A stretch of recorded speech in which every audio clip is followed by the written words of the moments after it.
Hi folks, welcome back to the Hoard. Kind of looking like Harvey needs to pop for some batteries.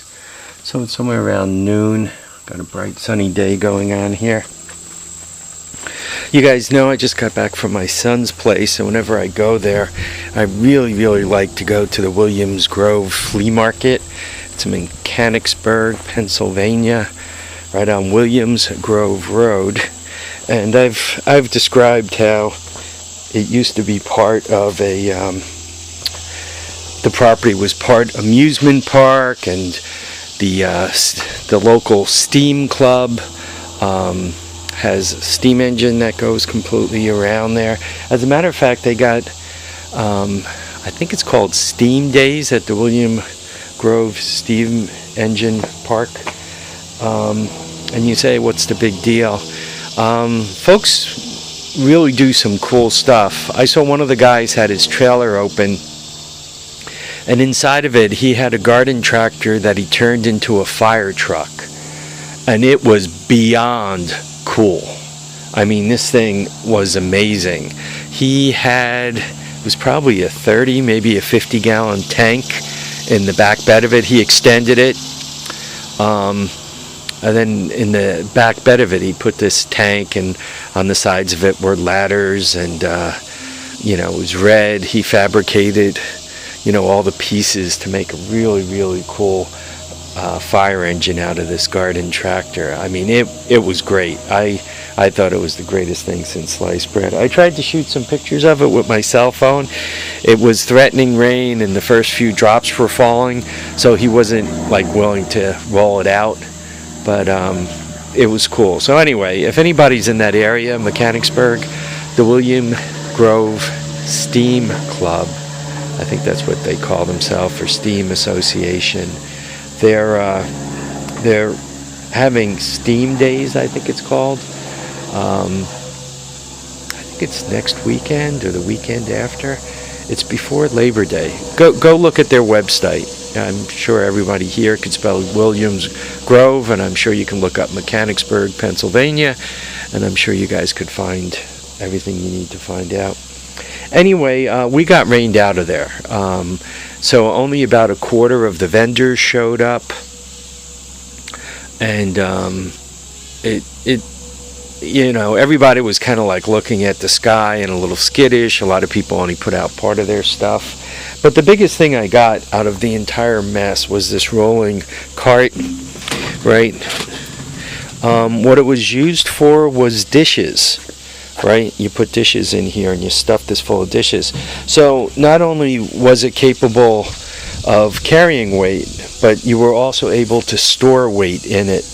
A lot of times with casters, that's the hard thing. It's one thing that you can put some weight in them and roll them down the driveway, but it's quite another thing that you can put weight in them and leave that weight there indefinitely.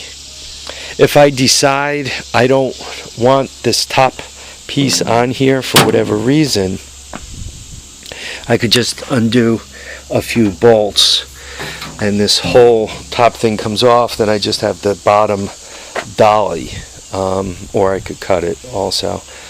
But right now, I think what I'm going to do with this is use it as a giant sorting rack for tools. Once again, given that it'll take the weight, there's that little bit of space underneath, so I can put a piece of plywood on that, and then put some tools underneath, and then I could kind of sort them through there. And also I can use this top. This closes, obviously, right? You guys could see the hinge here.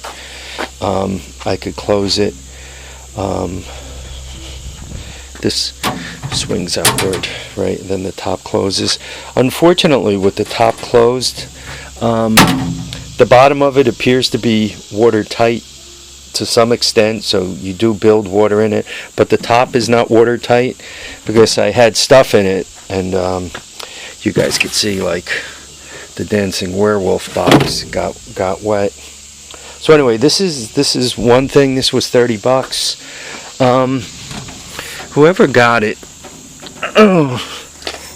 it belonged to the local school district there. and it appears as if it went up for auction. It's normally what the tape numbers mean. So anyway, he asked 50 for it initially, and it was kind of like, you know, the clouds were really gathering and so forth, and I guess he didn't sell much. So I said, well, I don't want to insult you. He goes, well, make me an offer. So I offered him 25, and he came back with 30, so I bought it. It's made out of stainless steel. Heck, just if one needs a plate of stainless steel, right, and you borrow it off the store or off the top or off the other thing, just those 3 pieces of stainless steel, if you're fabricating something, are probably worth a lot of that money. The caster cart, normally this kind of stuff, if you're stealing it, you pay 50. So if you're getting it for 30, you're really stealing it. Other than that, there were a bunch of $1 items. This radio was $1. This weather thing was $1. These things, I guess you turn them on and the lights flash, and it says that it's emergency flasher. They were $1 each. The heads were $1 each. That one is nothing, but this guy has lights in the bottom. You guys know I'm a big fan of the Halloween. These were interesting. These were 4 for $15. What they are is they're helicopters, as you can look in there and see. And they're rechargeable. They have lithium-ion batteries. And there's something you plug into your smartphone. Then you actually control these off your smartphone. And there are, and they shoot little missiles. And there are different modes. There's kind of a beginner mode where the thing deliberately just barely hovers above the ground. And then there's a second mode that I'm not sure of. And then there's a third mode where as you're flying it, until you get skill, you can actually say auto land and it automatically lands. So once again, they were 4 for $15. You only see 2 of them here because I gave 2 to my son. He has an Apple phone. It says it works with Apple or Android, so probably what will happen is the other 2 will go to my other son, and hopefully my other son will give me one back and show me how to use it on my phone. So 15, and then 1, 2, 3, 4, 5, 6. These were $3 for all of them. Craftsman. It goes from 5 to 13. I like 6 points. So he's very happy to get those as spares, or I can put them on a bar as a set. And lastly, we got the Wolfman here.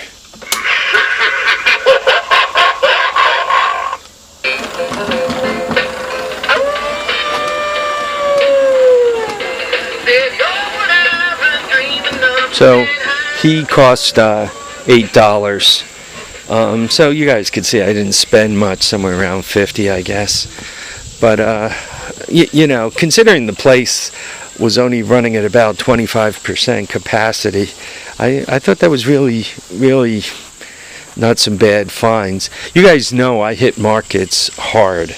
I walk fast. I scan stuff. I really try to score what there is there to be scored, right? I really like to get my deals. So you know, I did okay. And whenever I can spend some time with my kids and we're doing an activity we both enjoy, right? My son, he picked up some stuff he wanted. There was a guy, I didn't show him to you because t-shirts aren't a thrill, but they were $2 each from the Carlisle car show. They were from that basically, but $2 each. So I got 4 for myself, got 1 for my son. I'm going to use them, you know, out here. So there were those. Yeah, I think that's about it. you know, maybe another couple $1 pieces that, you know, I stuffed in my pocket, and I'll discover them when I'm, you know, cleaning out where I keep my keys, and it's like, oh yeah, I bought that. So there's that. Okay, well, I mentioned yesterday that I think all my traveling is about done with. There probably will be another trip or two down to see my son, because, you know, helping him set the wedding up, and all of that kind of stuff. So you know, so there might be some of that kind of activity. What else is going on? I really don't think. I just got a whole load of projects I got to get rolling on, and I got to wake up to the fact that winter's on its way, and I gotta start getting my act together. Get some of this stuff covered up better, get some stuff put away better, particularly in the land of tools. There are certain tools that I'm like, oh man, where did I put that? And once you get to that stage, you really kind of got to stop and figure out what you're doing, and then start going forward again. You know, sometimes perhaps even go backwards a little bit, to figure out what you're up to before you can successfully move forward. Last time I used the Murray tractor, I broke it. One of the blades, the blade spindle I did not rebuild last time, is now spinning. So I got to take a look at that and figure out what its problem is. I had to finish cutting the grass with the little John Deere last time. You know, it's always something. I really like the way the Murray tractor rides. I like the way it cuts grass. I like the speed it cuts grass. I can cut almost my entire lawn on a 1.5 gallons of gas, which is really good. And I could cut the entire lawn in less than 3 hours if I'm organized while I'm cutting it. If I'm not, you know, driving around in circles to cut 6-inch patches. So I like all that about it, and it's able to do that. So from that point of view, I really like it. What I dislike about it is it appears to be a piece of crap. Particularly the deck. The motor seems to be okay. The body seems to be okay. I'm not saying they're great. They're okay. But the deck appears to be a piece of crap. I got that spare one, and I got to drag it over there and see if it matches up and it'll go right on, or if it's just going to be parts, right? If I'm going to just borrow the spindles and so forth out of it. I also have all the right part numbers now.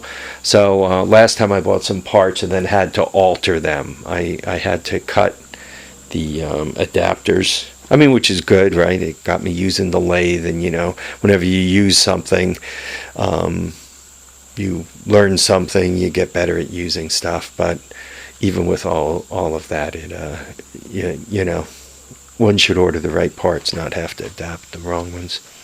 All right, folks, I want to thank you all for watching and commenting and subscribing. Remember to keep your feet down, keep your head up, and please get out there and enjoy all your days. Bye now, folks.